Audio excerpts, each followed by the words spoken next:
Hello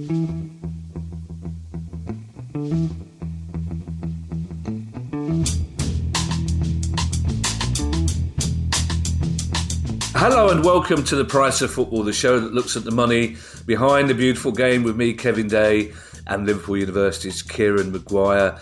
Kieran, this is a big day for us, Kieran. It's the launch day for our book, Unfit and Improper Persons, An Idiot's Guide to Owning a Football Club, is out today, although rather bizarrely it seems to have been on sale in 2 shops in Manchester for about a month, and it's not out in America till the 1st of December. But technically, today is the big launch day, so I don't know how those bookshops in Manchester, I've got a feeling the producer Guy may have got hold of some snide copies and be offloading them up there. I don't know, but it's today, Kieran.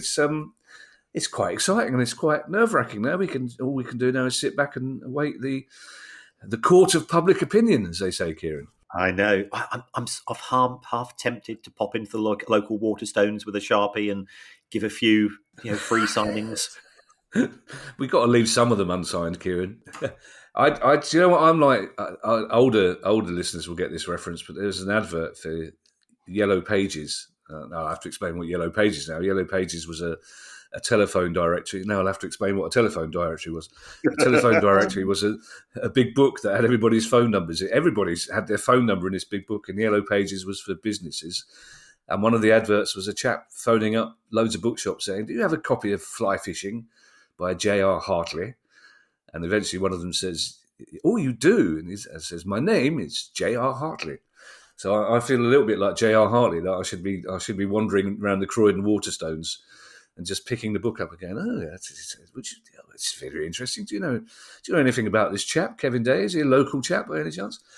Yes, thank you. So many people have already pre-ordered it, which is very exciting, but it is a little bit nerve-wracking waiting for the feedback. But while we're doing that, Kieran, let's get on with. In fact, let's stop pretending that we're actually recording this now in the Thursday morning when it's Wednesday night, quite late, because both of us are working. I've been working, writing Have I Got News For You, and God knows what you've been doing, Kieran, because you're just knackering yourself. Yes, it has been. It's been an interesting 2 or 3 days.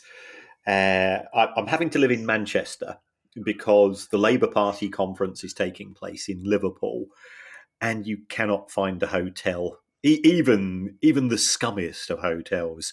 And by that, of course, I'm talking about the Liverpool Adelphi. Even they're charging 300 sheets a night, and I'm going, I cannot believe I could buy the place for that. So I'm having to get up at 5 o'clock, and then it took me 7 hours to get from Brighton to Liverpool on Monday morning. So I'm slightly the worse for wear. Oh, I bet you are. Well, see, now you know how it feels. Kieran, if you just had a couple of bottles of wine at night, you could feel slightly the worse for wear without travelling 7 hours to get there. It's Newsday, Kieran. We've got quite a lot of stories, and they're all interesting. None of them are Scunthorpe, Reading and Southend, though, which is fantastic.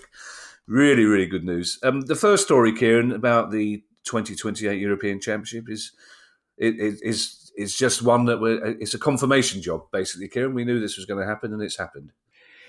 Yes, it has happened. But what I find intriguing is that alongside the announcement that the competition is, and you have to say, coming home, that the consultants Deloitte are claiming that it will deliver a £2.6 billion boost to the UK economy. And I've got to say, that's utter hogwash. You look at, and this is sort of textbook management consultancy work. They overstate the benefits. They forget some of the significant costs. Will there be a few more tourists coming? Yeah, but then what they're ignoring the fact is that there will be people equally saying, a potential tourist saying, well, I was thinking of going to the UK this year, but they got this football tournament taking place, so we'll go to France, or we'll go to Belgium, or we'll go to Italy instead. Okay, right. So they ignore that. They ignore there will be very significant security costs to be incurred because it will be a high-profile tournament and people clearly will need protection. So that will be ignored. And for every extra pound where the consultant said, well, we're expecting a boom in the sale of televisions and it'll be fantastic for barbecues and it'll be fantastic for the hospitality trade. Well, that means for every person that's going to be watching the football on telly, that's one person that's not going to theatre, that's one person that's not going to the cinema, that's one person that's not going to a restaurant that night. Of course, all of those costs are cheerfully ignored. But is the tournament coming here? Absolutely fantastic. Would it be trying to go to as many matches as possible? Absolutely. But let's not pretend that it's an economic benefit to the country.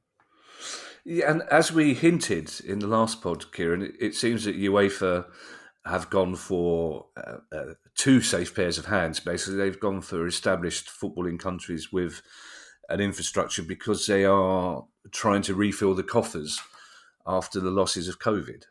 Yes, I mean, they took an absolute hammering in 2020 and 2021.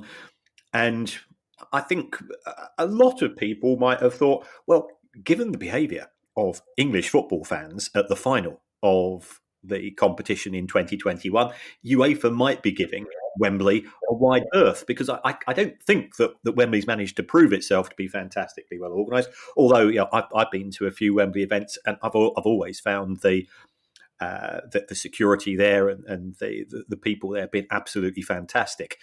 But what happened that particular day was ridiculously shameful. I know we're all coming out of a COVID related issue, but we didn't cover ourselves in glory in terms of the behaviour and misbehaviour, and also the fact that there wasn't anybody there to protect the security guards or and so on. And comes back to we've had Mark Roberts on the show, and I respect what Mark said. The Metropolitan Police Force are a law unto themselves. Mm. A couple of smaller points. I mean, the FA have said that this will be the most affordable European Championship yet in terms of ticket prices. So we'll have to wait and see on that one as to what they mean by affordable. Or what, is it like the affordable housing in the new Battersea Power Station development? Their idea of affordable was different to our idea of affordable. And interesting as well, Kieran, a Liverpool supporting friend of mine today, who's a producer at a television company I've been working at, says that Anfield, the pitch is too small apparently at Anfield for European tournaments. But quite interesting, but they've chosen to, as a venue, a stadium that's quite some way from completion yet at Everton. Yes, they have, and this is an issue. The owners at Liverpool FSG have tried to maximise the number of seats with some of the changes to the stadium, so it is below the minimal size that UEFA will accept. So that means that Bramley Moore Dock is going to be used, but equally, the Etihad is being chosen rather than Old Trafford. But we've said as fans who have attended matches at Old Trafford, it's not really fit for purpose. And I take issue with the FA and this the highest number of affordable tickets. It's a 24-team tournament, so there's more tickets around. So therefore there's more matches. So again, very, very loose use of language. If there's more tickets available at let's say £50, which again not necessarily affordable for many, that doesn't mean that it's a tournament which is geared towards the pockets of hard-pressed football fans. Yeah, I mean, some good news, Kieran, for Scottish football in that tournament games will be held there, but it's otherwise been a week of very bad news for Scottish football. Yes, the SPFL signed a deal with Cinch, the car dealership, sort of online car dealership, and Cinch have now taken up an option which was in their contract. I think it was a 4-year deal, but they had an option to withdraw from the contract 2 years early. I think we have to be honest that there was a disappointment from Cinch's point of view that Rangers were reluctant to engage fully with the terms of the contract. Rangers said that they had a conflict of interest because one of their directors owns a car company, and therefore they didn't feel. So perhaps Cinch don't feel that they've necessarily got their full their full return on the investment. So that is a negative. At the same time, I'm sure our friend Neil will say it's an opportunity to get a new sponsor in with potentially paying more money than Cinch would have paid for the final 2 years of the contract. So it creates a bit of uncertainty. Scottish football is doing well in certain areas and not so well in others, and it's a hard market in which to get sponsorship. But so it's going to be a tough period of time for the SPFL. But if they can get somebody in, then you can fill that gap.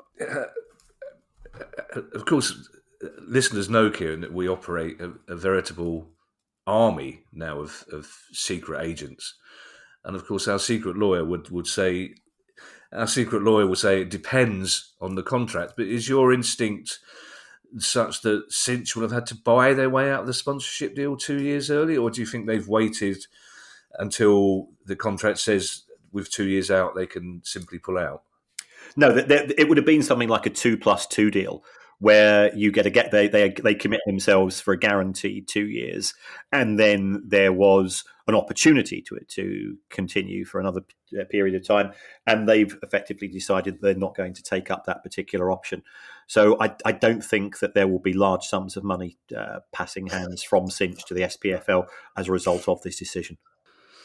Now, Kieran, regular listeners will know that I try and inject a bit of enthusiasm and excitement into the way I get you to answer these questions. I try and phrase them so that you get to tell us what the actual story is, and I try and make it sound like I'm really fascinated by what's coming up. I'm struggling with this one, Kieran, to be perfectly honest. I'm just going to quote what's put in front of me.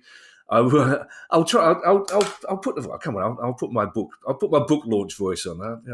The FA is introducing what it calls one of the most extensive sets of governance reforms to the FA Council in its 160-year history. Extensive, Kieran. Reforms.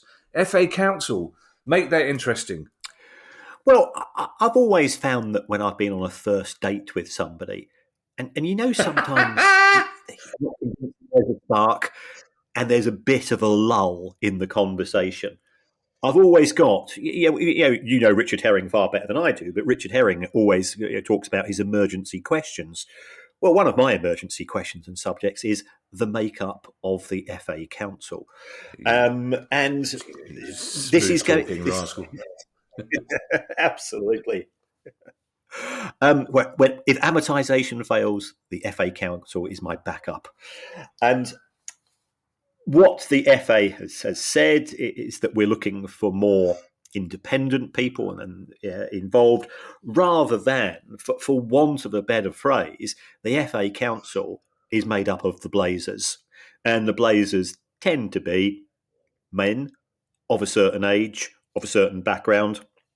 And the FA has acknowledged that that can be quite an intimidatory atmosphere, and B, that they want the people who are making decisions with regards to the England team, the England women's team, and so on, but also to grassroots football. They want the makeup of the people making those decisions to be more representative of those who play football, those who love the game in the country, and so on. So they will be sort of effectively using positive steps to increase the number of women, the number of people from different ethnic backgrounds, and so on.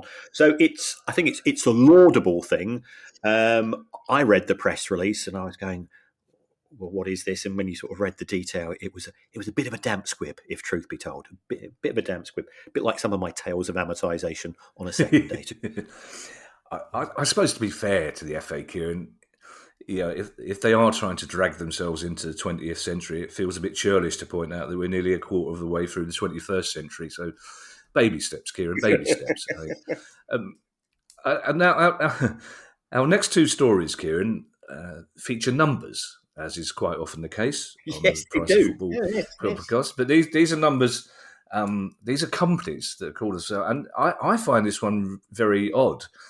I don't know why. It's just watching Match of the Day the other day. You suddenly occurred to me that the Wolves had the number 6686 on their sleeves. Something, and when you're halfway through the second bottle of wine on a Sunday night, you just go, start. Is that something to do with the number of the beast? I don't know.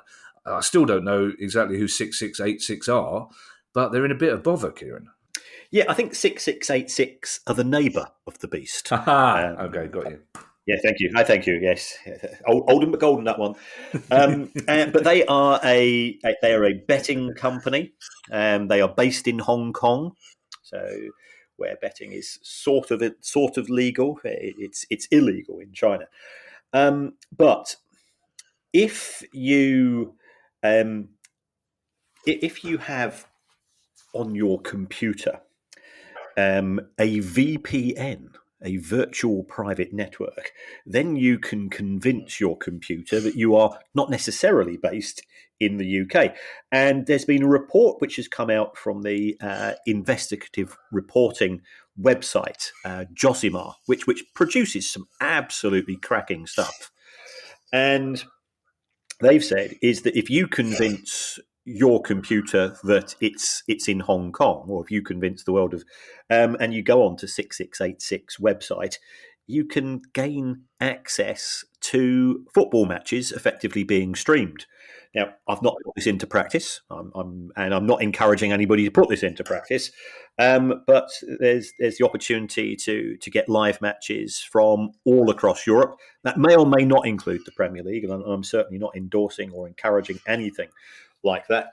But it does make it very awkward if that's the case. And the claims by Josimar is that 6686 are sort of cheerfully ignoring the rules that people normally pay for the rights to obtain international football for broadcast purposes, and they might be doing it for gambling purposes, which is slightly different, but nobody's going to know that. So if it's attracting attention and traffic to their website, whilst they're there, then potentially they could also put on a wager. All of which, and we're not in a position to corroborate these claims because we've not checked it ourselves. Doesn't look too good for Wolves. 6686 are the official betting partner of well as Wolves, of Wolfsburg, and Lazio and AS Monaco. So it clearly is a betting company that does have connections with European football. And if these allegations are true, either somebody's going to have to go and take down their dodgy feed, or somebody's going to get sacked at 6686 for allowing this type of thing to take place. I like the idea, Kieran, that they're sleeve sponsoring Wolverhampton Wanderers and Wolfsburg, because that saves a bit of money branding-wise, doesn't it? Just get a general right. So I'm intrigued, Kieran. I can't convince my computer to save documents, let alone that I'm in a completely different country. But we've seen recently that the punishment that individuals are having for illegally downloading streams. Surely, would there not be some sort of sanction against 6686 if this turns out to be the case, that what they're doing will get them into serious trouble, will it not? Well, it would get them into trouble if you're being prosecuted in the UK. Now, whether the enthusiasm, the breach of copyright theft, is as passionate in the Hong Kong market, it is something which we don't know, and we'll have to find out in due course. So it looks as if there are some countries where different rules and different cultures apply, and therefore what is unacceptable in country A is given a more of a relaxed approach in country B.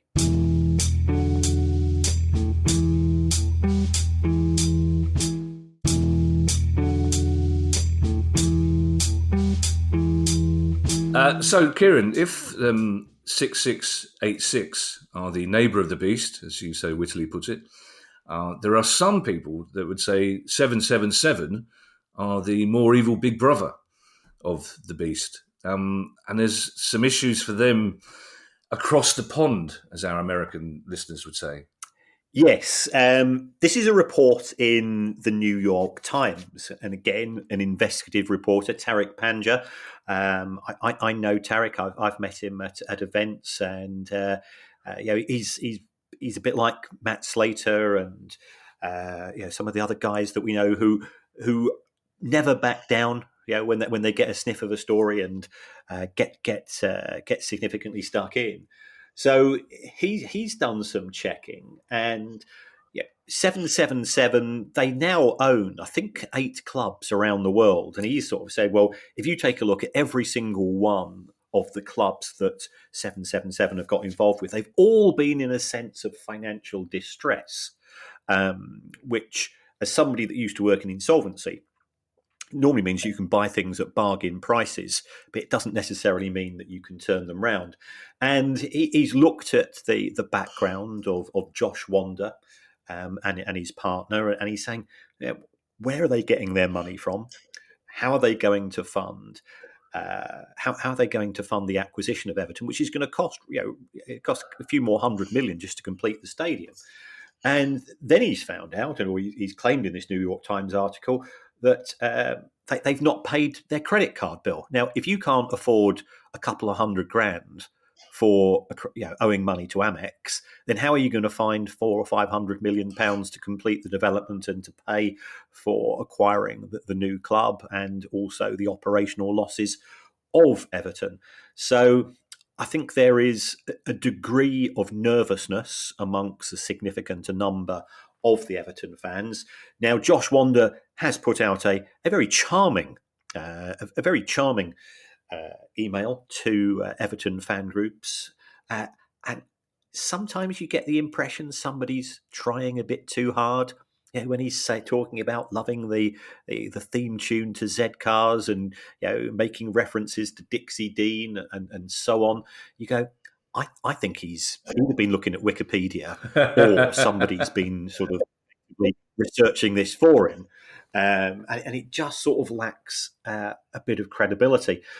And then you're trying to work out, where have they made their money from? And I think we've discussed this before. This is the structured settlements part of their empire, which means that they give payouts to people who have been subject to medical negligence and are desperate for cash. And they say, what we'll do is we will give you, we'll pay you $500,000 instead of you getting $250,000 for the next 3 or 4 years. So they're finding the cash up front, and then they're effectively cashing in on the money which was due to come from the medical companies to individual patients, because people are desperate for money because they're in pain. The American medical system, as we know, is chaotic. We're not a party political show. I think it's fair to say the NHS at present is an absolute shambles, but that's a separate issue for a separate podcast. Therefore, I think there's a lack of conviction in this article. Also, the work that's been done by some other Everton fans who have looked into the background of 777, lots of red flags. 777 have failed to pay, by all accounts, British Basketball. That was only £1 million. If this money due to the credit card company, a couple of $100,000, I appreciate that's a good month of spending. I mean, nobody's denying that, but you would expect an organisation to be able to fund that. And there are various other things which I suspect will come to light over the course of the next few days, as this type of reporting is likely to be repeated. So it does make you feel uneasy from Everton's point of view. The FA are obviously confident, though, that the stadium will be built and built on time, because they've announced it as a venue for the Euros. As we've spoken, you've really got to be careful as a new owner, Kieran, haven't you, of using Wikipedia as your go-to thing? Because obviously before it was the theme from Z Cars, it was a well-known folk song, and people get suspicious when if you're in a meeting with these Americans, they suddenly start going, "What about that Joe Royle? Well, hell of a guy." Hell of a guy, that Joe Royle. What about that? What about that Fergus Duncanson guy? I mean, that big guy up front, Fergus Duncanson. I mean, he was great. That Lineker chap, that goalkeeper, Gary Lineker, great players. I said we weren't going to mention Reading, Kieran, and I was wrong. I was lulling them into a false sense of security. But this, I think this might be good news, Kieran, for Reading fans. Is it? It's better than bad news. It's on the balance. It's positive. What a brilliant way of putting it. it's not good news as such, but it's better than bad news. That's a cheery, optimistic way of describing it. Yeah. Reading fans are concerned about many things to do with Dai Yong, the owner, and rightly so, as there's been so many broken promises. Now, one of the things that he did a few years ago was that he sold the stadium effectively to himself. So he got the football club to sell the stadium to another one of his companies. So, of course, the fans fear that even if the club is sold, then potentially the stadium might not be sold as part of the deal, and I think that's rumbling on. And another one of our clubs, which we weren't going to mention, Scunthorpe, from the latest sources I had in the last few hours, which is frustrating, but hopefully that will resolve itself if Peter Swan has a sense of sanity come over him. So what has happened is that Reading fans and the local council have designated the stadium as being an ACV, an asset of community value. Now, this doesn't prevent the owner from selling the club, but it makes it more difficult. And if he is planning to sell the stadium, he's got to give notice to the council, and he effectively has to give 6 months' notice, which in theory could allow the fan group to put together some form of consortium to put in a rival bid.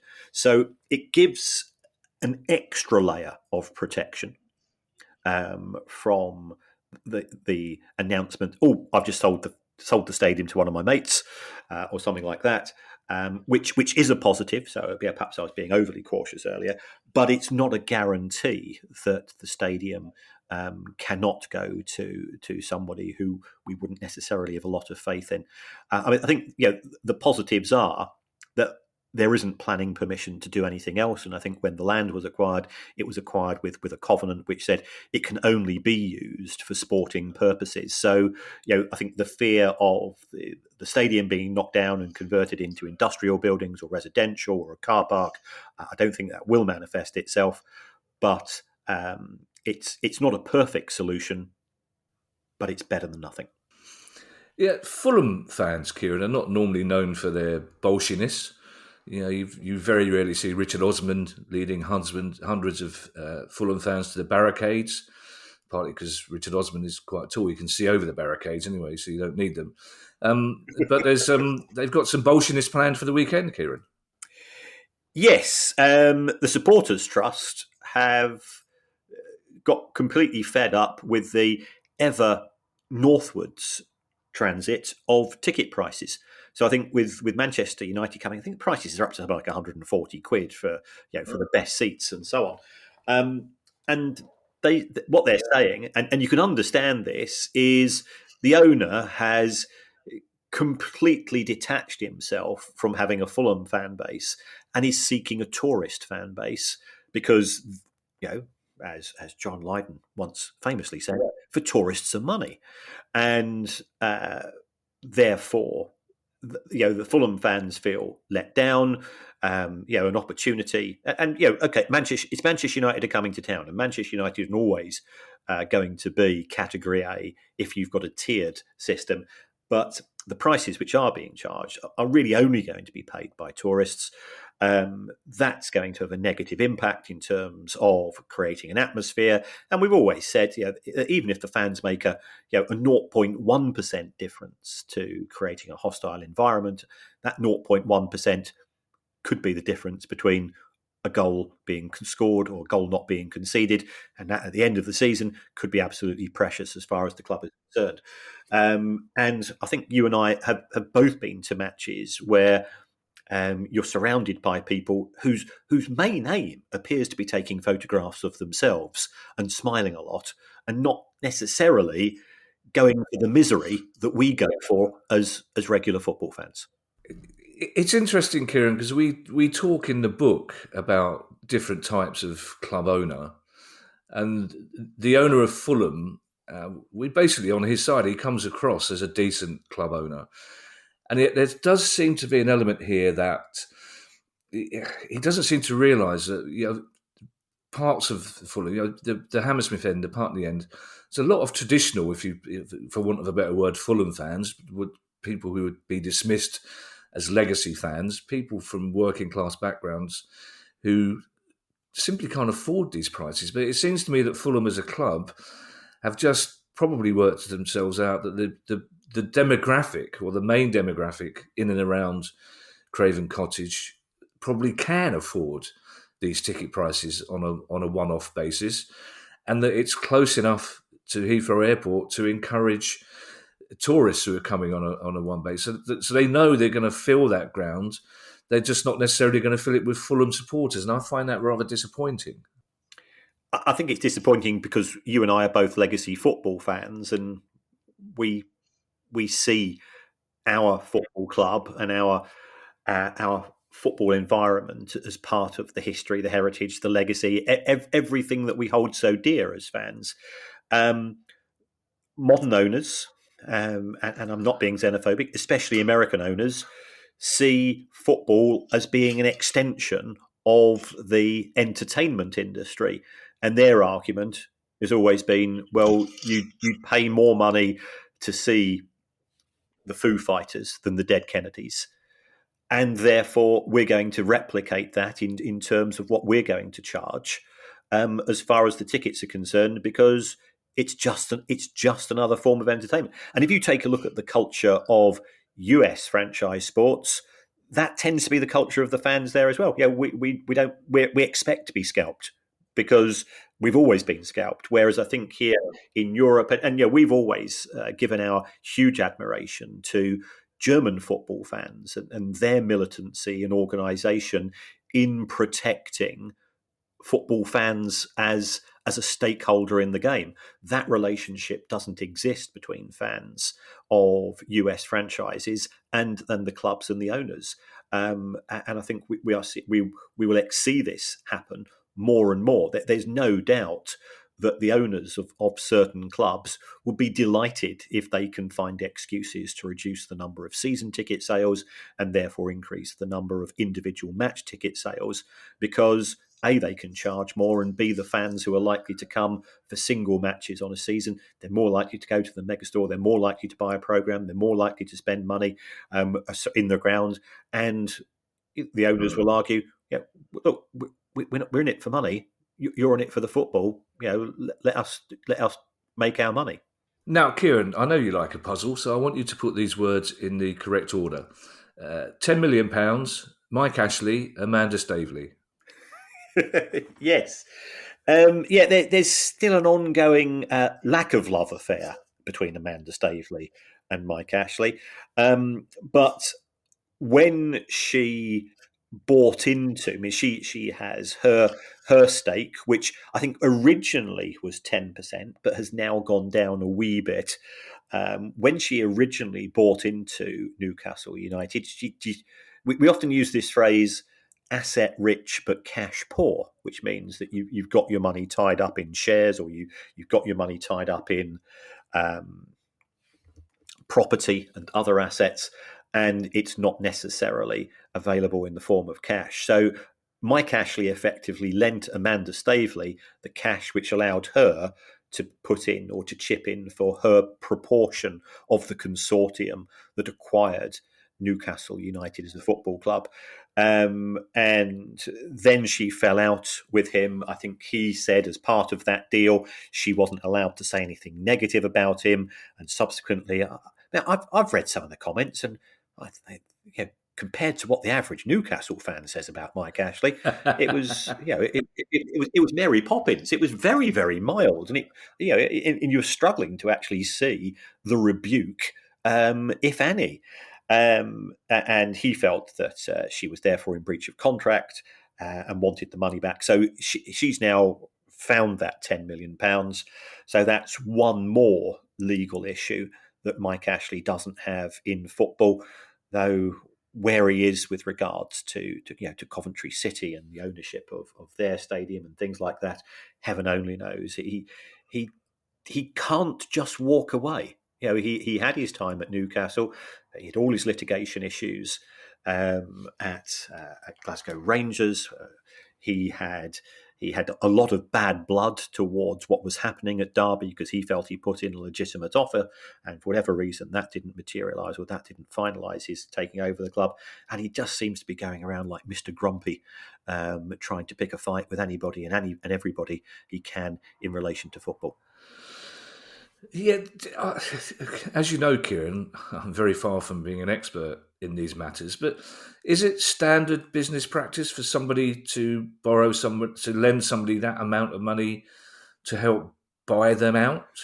No, it's highly unusual, but there are a lot of unusual factors with regard to the PIF acquisition of Newcastle, such as why didn't PIF just go and buy 100% of it?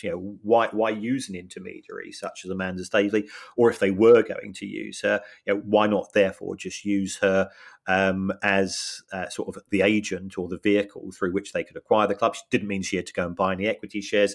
She could still have a role as an executive or a director of the club. So there's always been a few bits of head scratching in relation to that particular deal. And clearly she didn't have the resources at the time and had to go via Mike Ashley, who if you asked 100 football fans, who would you like to borrow money for to invest in football, I think he would probably score a pointless if again we were sort of in Richard Osman land.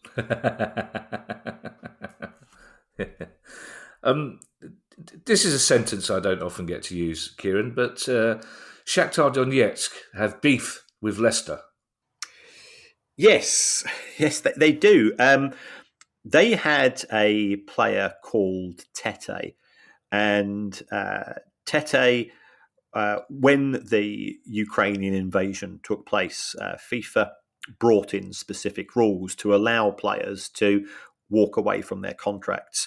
Now, what happened here was he ended up at Lyon.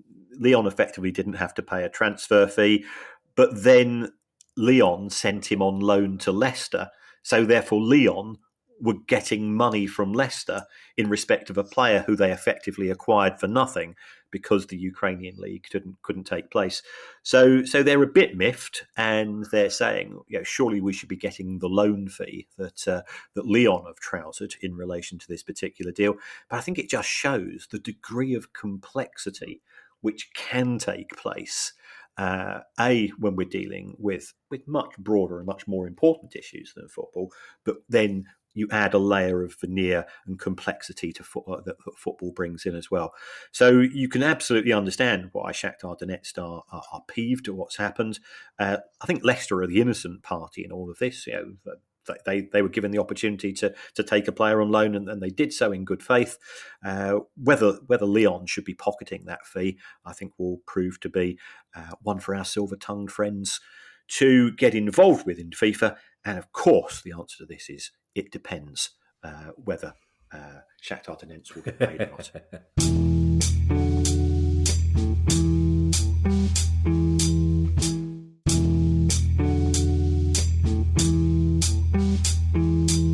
Kieran, I'm not a massive fan of acronyms. So I'm going to spell this out. The Department for Culture, Media and Sport, DCMS, have released a report about the risks that non-fungible tokens, NFTs, pose to sport, with contributions from Kieran Maguire. Yes, about 6 months ago, I was asked to attend a parliamentary hearing and to testify before MPs with regards to the role of NFTs and fan tokens specifically in football. And I did that along with Joey Durso from The Athletic. Joey is, again, really good investigative journalist. I think it's fair to say that following feedback from my appearance on Parliament TV and people, I think the general consensus was that I misread the room in terms of my attire. In the sense that I turned up in my traditional Fred Perry, everybody else was in a suit. But for me, you can't beat a Fred. As you know, as you can tell, I'm wearing one at present. I'm always wearing Fred Perry. But we were asked questions by members of Parliament, and both Joey and I gave what we considered to be the appropriate answers. Now, there are parties from some of the crypto companies, including Socios and So Rare. They were both invited to give oral evidence to the committee as well, and for whatever reason, they chose not to do so. The DCMS report was published overnight on Wednesday night, and I think it's fair to say that there was a degree of concern and scepticism with regards to the volatility of prices of NFTs, and B, just how much benefit you're getting from fan tokens.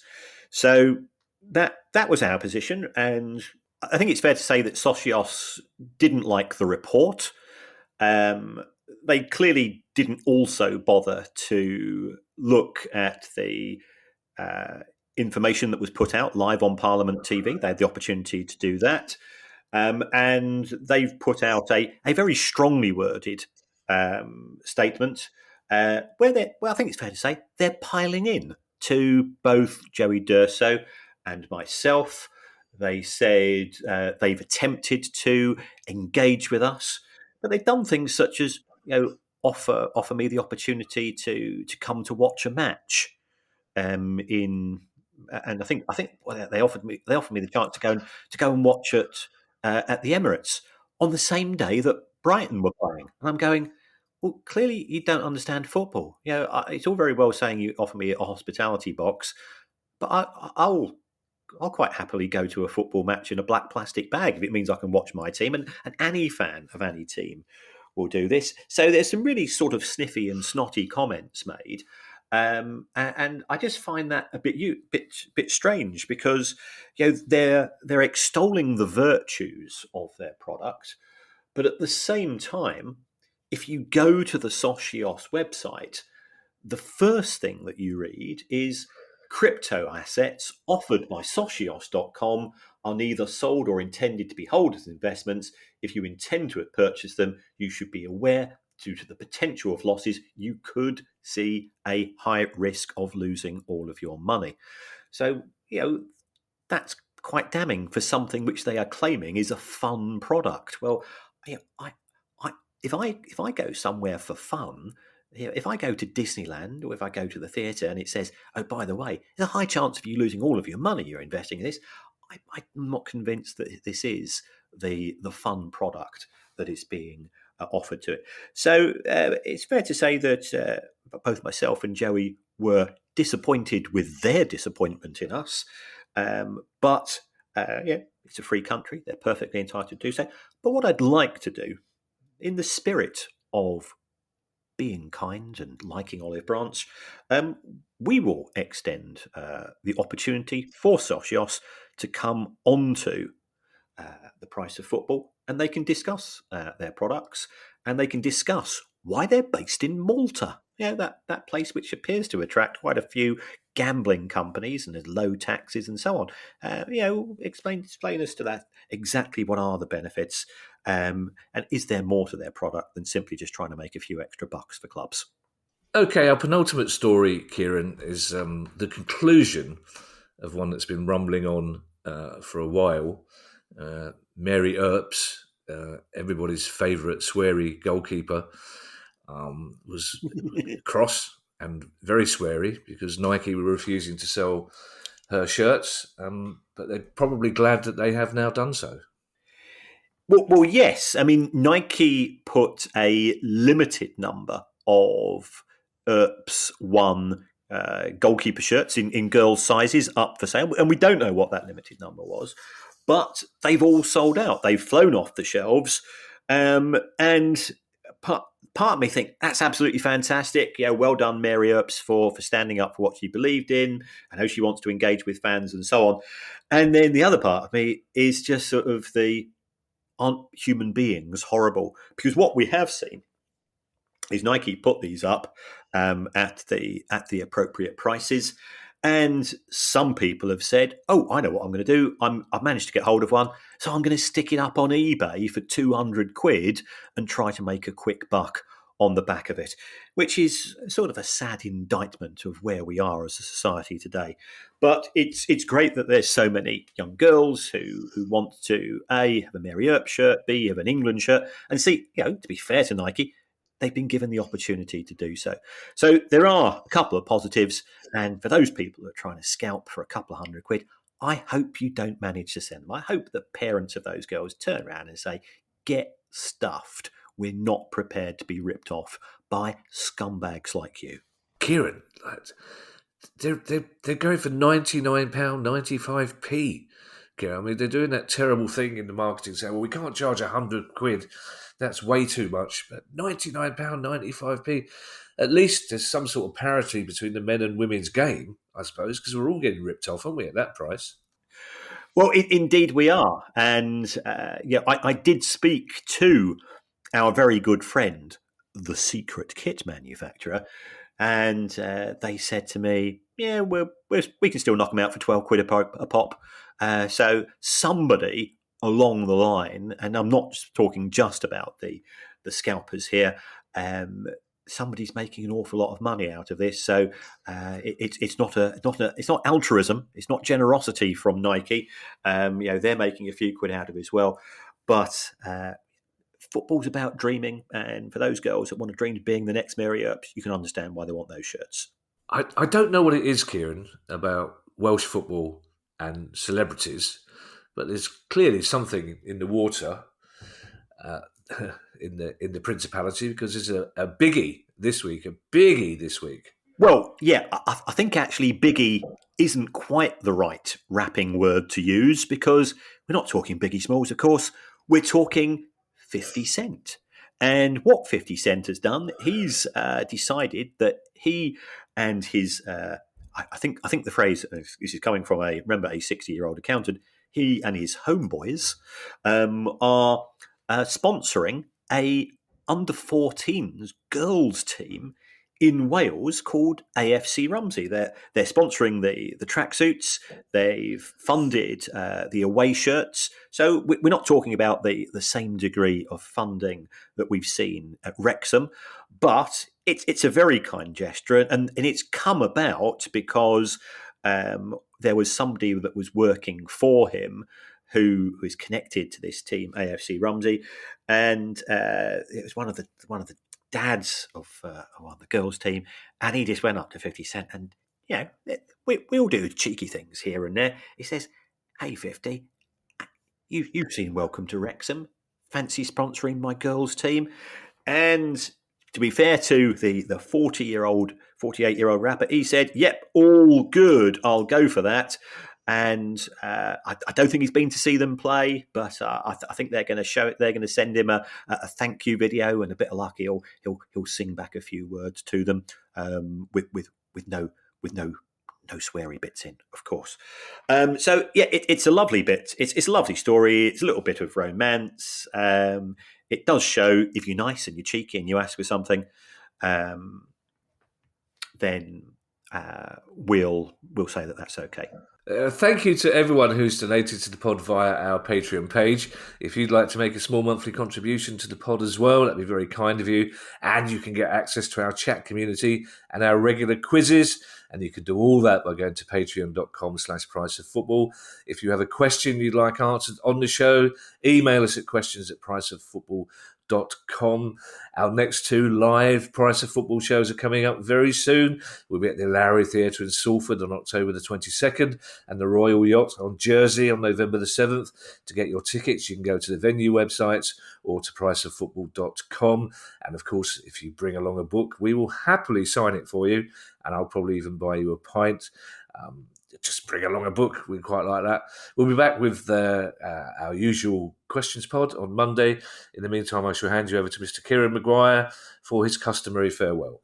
Well, Thank you to everybody. And thanks for all the kind messages, as Kevin said at the start of the show, in relation to those of you who've got early copies of the book. We do feel slightly like nervous, expectant fathers because we don't know whether people are going to like it or not. We just love writing it, and we hope you got as much enjoyment as we did, or you'll get as much enjoyment as we did. There's various ways that you can support the show, and one of those ways, as well as Patreon, of course, is to go on to your app that you use to download a show and to give us a review. Doesn't matter what you say, as long as you give us a review, according to producer Guy. You could even say you would rather have the show presented by 50 Cent and somebody who I think would have been a fantastic rapper, the former actor Arthur Mullard. And I think put those two together and the music would just flow. Two legendary hardmen. Arthur Mullard starred in a 1960s sitcom called Yus, My Dear, in which he played a henpecked Cockney husband who basically all his dialogue consisted of him going, "Yus, my dear," and he struggled with that. If you don't know Arthur Mullard, you may know Arthur Mullard. He was in Chitty Chitty Bang Bang. He's the one who had his flowing locks accidentally cut off by Dick Van Dyke in that, I think, underrated film. But Arthur Mullard was definitely not an underrated actor. Bye, everybody. Buy our book. Bye. The price of football.